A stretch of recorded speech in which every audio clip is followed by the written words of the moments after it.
Hello, जय हिंद दोस्तों। मैं शुभम आपका स्वागत करता हूं आपके अपने इस यूट्यूब चैनल शुभम क्लासेस में। आज की जो हमारी क्लास है वो हमारी सेक्शन वाइज होने वाली है और सेक्शन ए में हम सामान्य ज्ञान के 15 प्रश्न तथा सेक्शन बी में हम सामान्य विज्ञान के 15 टोटल 30 प्रश्न डिस्कस करने वाले हैं। मैं उम्मीद करूंगा सेशन आपको ज़रूर हेल्पफुल लगेगा। सभी को कंप्लीट टेस्ट लगाना है। चलिए अपनी क्लास स्टार्ट करते हैं। तो देखिएगा, प्रश्नों की संख्या टोटल 30 है और मैं आपको टारगेट दे रहा हूं 25 प्लस क्वेश्चन राइट करने का। और आज की जो हमारी क्लास है वो हमारी ओनली हिंदी लैंग्वेज में रहने वाली है। पहला क्वेश्चन आपके सामने है। सेक्शन ए सामान्य ज्ञान 1 से 15 तक प्रश्न है। पहला प्रश्न है, इसका आंसर करिए। कर्क रेखा किस भारतीय राज्य से होकर नहीं गुजरती है? ऑप्शन है मिजोरम, त्रिपुरा, पश्चिम बंगाल या फिर पंजाब। जल्दी से आंसर करिए, क्या आंसर करेंगे? अगर आप सभी ने ऑप्शन डी को आंसर दिया है पंजाब, आपका आंसर यहाँ पर बिल्कुल करेक्ट है। कर्क रेखा पंजाब से होकर नहीं गुजरती है। क्वेश्चन नंबर सेकंड आपके सामने स्क्रीन पर, इस प्रश्न का आंसर करिए। पोर्ट ब्लेयर किस केंद्र शासित प्रदेश की राजधानी है? ऑप्शन है लद्दाख, लक्षद्वीप, दमन और दीव या फिर अंडमान निकोबार द्वीप समूह। क्या आंसर करोगे? अगर आप सभी ऑप्शन डी को आंसर दे रहे हैं अंडमान और निकोबार, आपका आंसर बिल्कुल करेक्ट है। लद्दाख की कैपिटल भी पता होनी चाहिए, क्या है जी? तो लेह है। दमन और दीव की राजधानी भी पता होनी चाहिए, क्या है? दमन है। राइट। और साथ में आपको केंद्र शासित प्रदेश लक्षद्वीप की राजधानी भी पता होनी चाहिए, क्या है? कवरत्ती है। कवरत्ती। क्वेश्चन नंबर थर्ड आपके सामने, इसका आंसर करिए। वेरी वेरी इंपॉर्टेंट है। सिखों के अंतिम गुरु कौन थे? ऑप्शन गुरु तेग बहादुर, गुरु गोविंद सिंह, गुरु हरगोविंद या फिर गुरु रामदास। आंसर मैच करिएगा। जो भी यहाँ पे ऑप्शन बी को आंसर दे रहे हैं गुरु गोविंद सिंह, उनका आंसर करेक्ट है। गुरु गोविंद सिंह सिखों के 10वें और अंतिम गुरु थे। इन्होंने ही खालसा पंथ की स्थापना की थी। ये भी क्वेश्चन एग्जाम में बनता है। खालसा पंथ की स्थापना किसने की थी? तो गुरु गोविंद सिंह ने। क्वेश्चन नंबर 4 देखिएगा जी सामने स्क्रीन पर। रंगास्वामी कप किस खेल से संबंधित है? ऑप्शन है हॉकी, क्रिकेट, बैडमिंटन या फिर टेनिस। और आंसर मैच करिए। यहां पर जिन्होंने भी ऑप्शन ए को आंसर दिया है हॉकी, उनका आंसर करेक्ट है। रंगास्वामी कप हॉकी से संबंधित है। चलें आगे। चलिए क्वेश्चन नंबर 5 देखिएगा सामने स्क्रीन पर। निम्नलिखित में से किसे नाइटिंगेल ऑफ इंडिया कहते हैं? ऑप्शन है Sucheta Kripalani, Meera Kumar, Sarojini Naidu, Mother Teresa. Nightingale of India किसे कहा जाता है? राइट आंसर ऑप्शन सी को आंसर जो दे रहे हैं सरोजिनी नायडू, उनका आंसर करेक्ट है। और ध्यान रखिएगा, सरोजिनी नायडू को भारत कोकिला भी कहा जाता है। क्या बोलते हैं? भारत कोकिला। ये भी ध्यान रखिएगा, अपने आप में सुपर इंपॉर्टेंट है। राइट। भारत की पहली महिला राज्यपाल कौन थी? तो सरोजिनी नायडू थी। ये भी आपको पता होना चाहिए। क्वेश्चन नंबर 6 आपके सामने स्क्रीन पर। पानीपत का तीसरा युद्ध कब हुआ था? वेरी वेरी इंपॉर्टेंट है आपके एग्जाम के लिए। कई बार एग्जाम में पूछा जाता है। तो पानीपत में टोटल 3 युद्ध हुए हैं। तीसरा युद्ध आपसे पूछा है 1761 में हुआ था, 14 जनवरी 1761 को। क्लियर है? किसके बीच हुआ था? अहमद शाह अब्दाली और मराठा के बीच में हुआ था। राइट। अब यहां पर एक चीज और ध्यान रखिएगा। पानीपत का दूसरा युद्ध हुआ है 1556 में। किसके बीच में? अकबर और हेमू के बीच में। अकबर और हेमू के बीच में पानीपत का दूसरा युद्ध हुआ है। पानीपत का पहला युद्ध हुआ है 1526 में। राइट। बाबर और इब्राहिम लोदी के बीच में। Babur and Ibrahim Lodi. Question number आपके सामने है 6 स्क्रीन पर, इसका आंसर करिए। आयकर कौन लगाता है? केंद्र सरकार, राज्य सरकार, दोनों, इनमें से कोई नहीं। आयकर किसके द्वारा लगाया जाने वाला कर है? आंसर करिए और आंसर मैच करिए। जो ऑप्शन ए को आंसर दे रहे हैं केंद्र सरकार, उनका आंसर करेक्ट है। आयकर क्या होता है? इनकम टैक्स सेंट्रल गवर्नमेंट के द्वारा लगाया जाता है। क्वेश्चन नंबर 8 है आपके सामने, सौरमंडल का सबसे बड़ा ग्रह कौन सा है? बुध, शुक्र, शनि, बृहस्पति। आंसर करिए जल्दी से। सौरमंडल का सबसे बड़ा ग्रह कौन सा है? बृहस्पति है, जिसको इंग्लिश में बोला जाता है जुपिटर, ये भी ध्यान रखिएगा। सबसे छोटा ग्रह कौन सा है? बुध है, इंग्लिश में क्या बोलते हैं? मरकरी बोलते हैं। सबसे चमकीला ग्रह कौन सा है? शुक्र है। दूसरा सबसे बड़ा ग्रह कौन सा है? शनि है।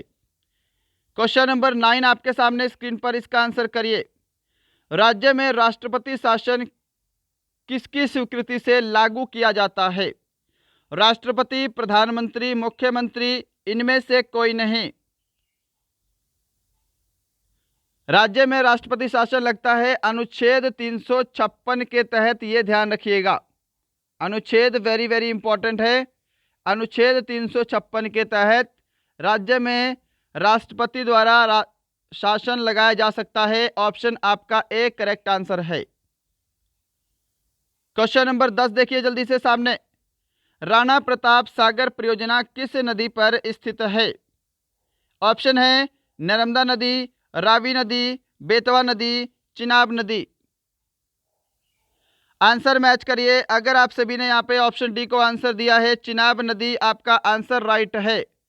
राणा प्रताप सागर परियोजना चिनाब नदी पर स्थित है। क्वेश्चन नंबर 11 आपके सामने है स्क्रीन पर, सुपर इंपॉर्टेंट क्वेश्चन। देश की पूजा ही राम की पूजा है, यह कथन किसने कहा था? आंसर करिए। ऑप्शन है मदन लाल ढींगरा, महात्मा गांधी, लाला हरदयाल, स्वामी दयानंद सरस्वती। देश की पूजा ही राम की पूजा है, यह किसने कहा था? तो मदन लाल ढींगरा ने कहा था। ऑप्शन ए परफेक्ट आंसर है। चलिएगा क्वेश्चन नंबर 12 की तरफ चलते हैं। गैम्बिट शब्द किस खेल से संबंधित है? इसका आंसर करिए। ऑप्शन है हॉकी, वॉलीबॉल, पोलो, शतरंज। देखिए गैम्बिट के साथ एक और शब्द ऐड करिए जो एग्जाम में पूछा जा सकता है, बिशप। एक शब्द और ऐड करिएगा, चेकमेट। और भी बहुत सारे शब्द हैं जो शतरंज से रिलेटेड है, परंतु ये इंपॉर्टेंट है जो एग्जाम में आ सकता है। तो यहां पर जिन्होंने भी ऑप्शन डी को आंसर दिया है शतरंज, उनका आंसर करेक्ट है। 13 नंबर क्वेश्चन है आपके सामने। प्रसिद्ध पुस्तक गीत गोविंद किसके द्वारा लिखी गई है? जयदेव, विशाखदत्त, अशोक, हर्षवर्धन।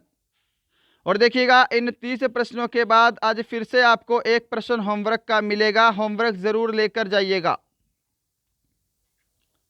प्रसिद्ध पुस्तक गीत गोविंद के लेखक कौन है? जयदेव हैं। ऑप्शन ए करेक्ट आंसर है आपका। चलिए क्वेश्चन नंबर 13 की तरफ चलते हैं। राज्य हड़प नीति किसने आरंभ की थी?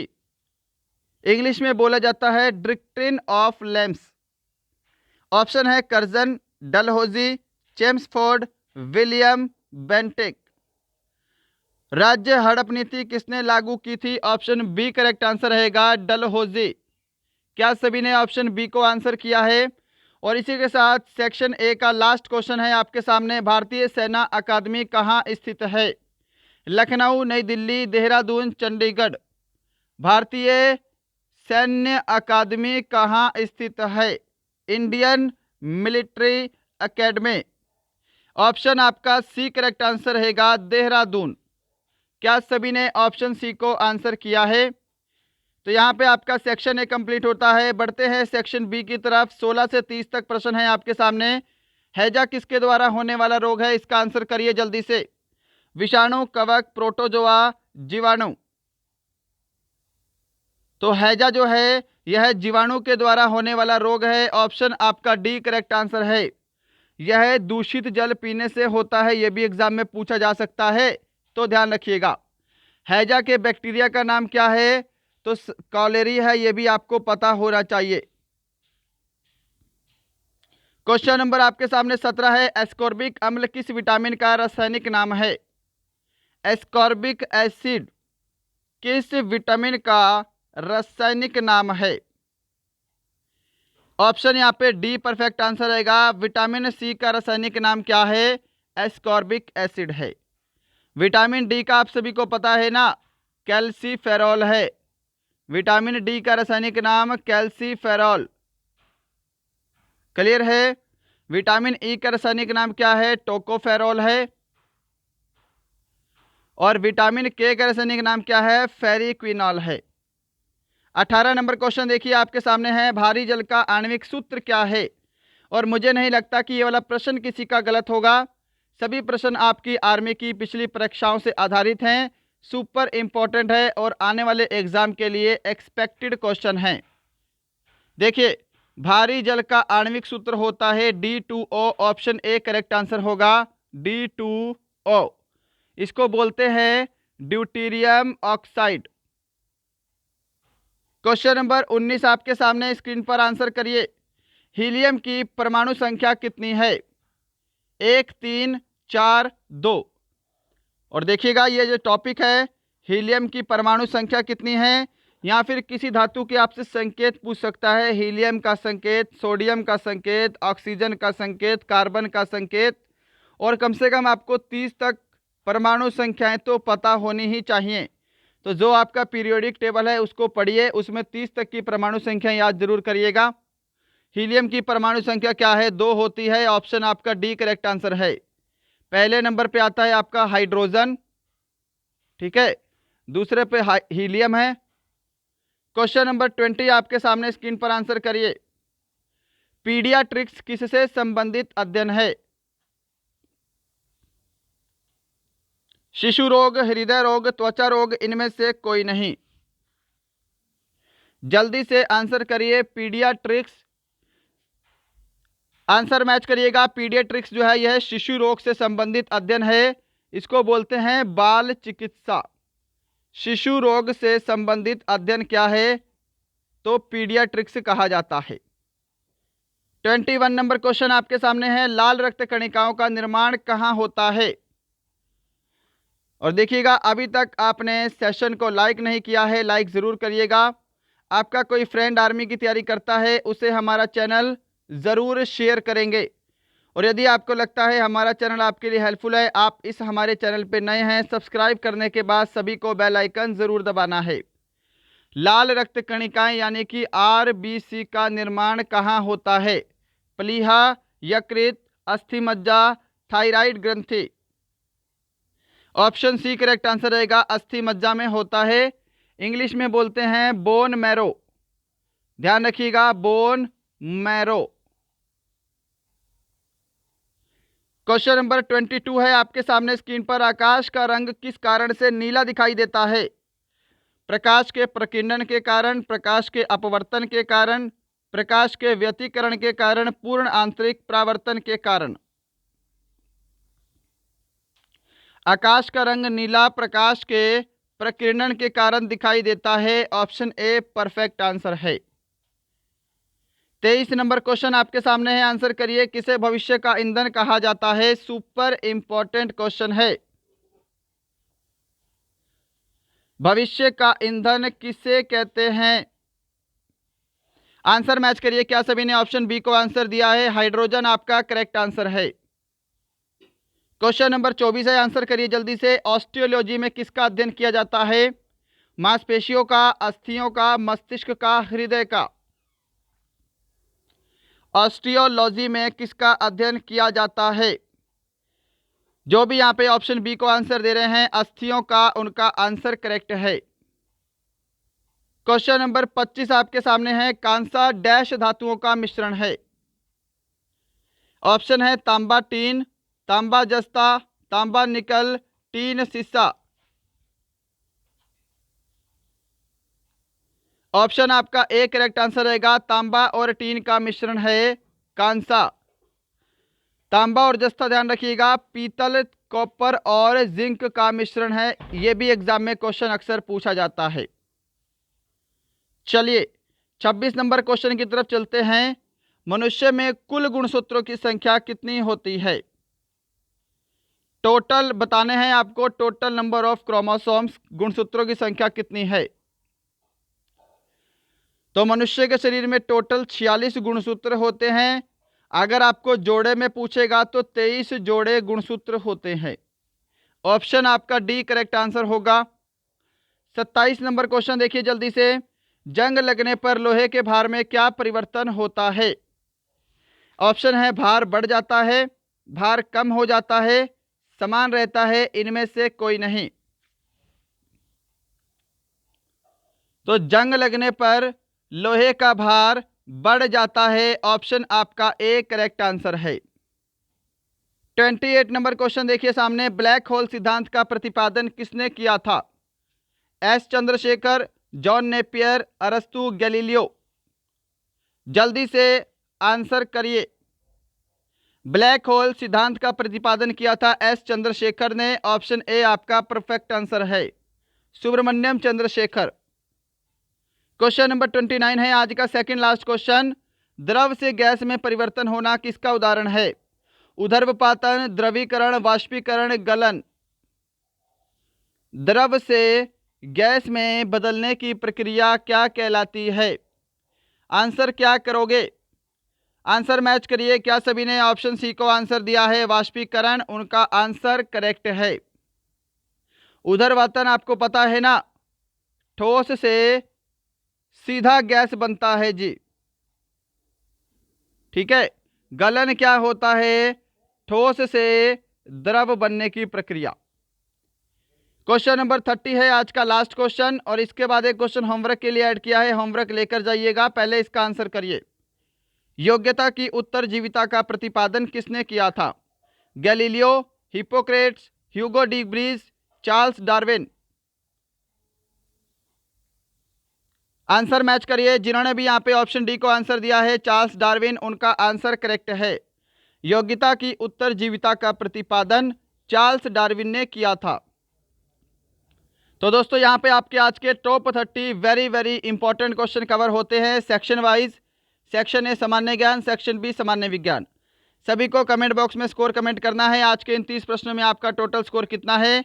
ये वाला प्रश्न होमवर्क का है, कल की क्लास में डिस्कस करेंगे। वृद्धि हार्मोन किस ग्रंथि से स्रावित होते हैं? थायराइड ग्रंथि, यकृत ग्रंथि, पिट्यूटरी ग्रंथि या फिर अग्नाशय ग्रंथि? सभी को आंसर कमेंट बॉक्स में देना है इस प्रश्न का, और टोटल भी बताइएगा इन 30 प्रश्नों में आज आपका स्कोर कितना हुआ है। मैं उम्मीद करूंगा सेशन आपको ज़रूर हेल्पफुल लगा होगा। चलिए मिलते हैं कल किसी और अच्छे टॉपिक के साथ। तब तक के लिए जय हिंद, जय भारत।